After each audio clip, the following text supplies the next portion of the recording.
Hey, Christian. Hey. So I think that you're working on MBSE, right? Yeah. And MBSE for me is the first part of the transition to, it's a kind of a precursor to EE4J. Yeah. So we were practicing how to hand it off, and now we're handing more things off with the rest of EE4J. So tell me how it's been for you to go through that transition phase. Yeah, this was a really interesting phase because, it was the first time something was handed off from Oracle to the community. Right. And therefore, it was a little bit of an interesting discussion regarding legal topics and how to handle things like, do we keep author tags in the Java docs and stuff like that. And all these things had to be discussed, and it took quite some time.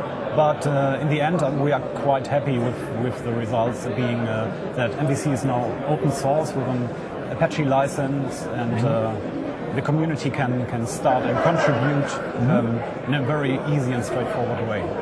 So another thing I remember at the beginning of MBSE, we had some discussions about how closely integrated with Facelets it would be. Yeah. We were trying to use Facelets as one of the template engines. Yeah. Is that still in there, or no now? It's still in there. I think the primary view engine used for most developers is JSP, but we integrate with Facelets. But it actually works pretty well, but it's somehow tied still to JSF, so you need a full-blown JSF implementation. Right. And that's a little bit of a problem.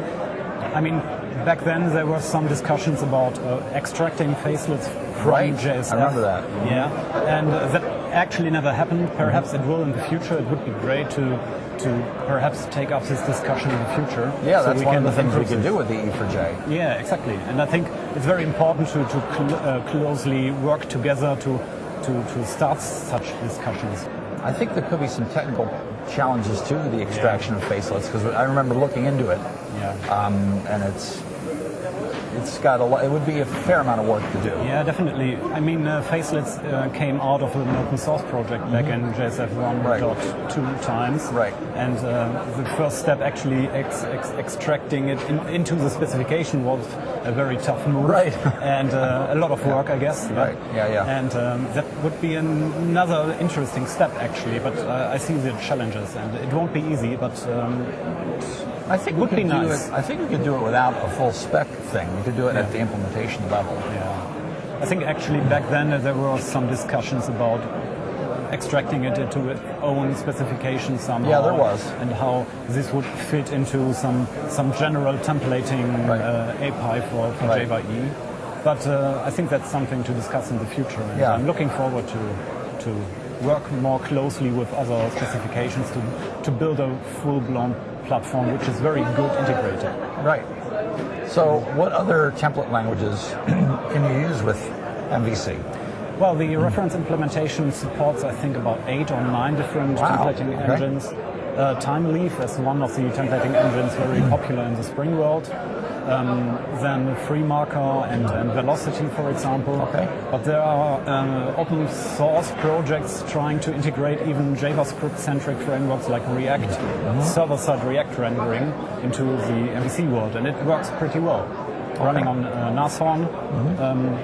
Very interesting project, actually. We are looking into integrating this into the reference implementation, actually. Cool. Yeah. All right. Sounds like a lot of good stuff. Yeah, also much work to do. Yes. Yeah. But we're trying to get MBSE across the finishing line. I know. Yeah. So when do you think that will be? We are hoping that it will be possible this summer somehow. Okay. We are just released to the public review, and which was approved in February. And I think we have to do some final cleanup, and then we will go into the final stage. Okay. Sounds good. Okay. Thank you. All right.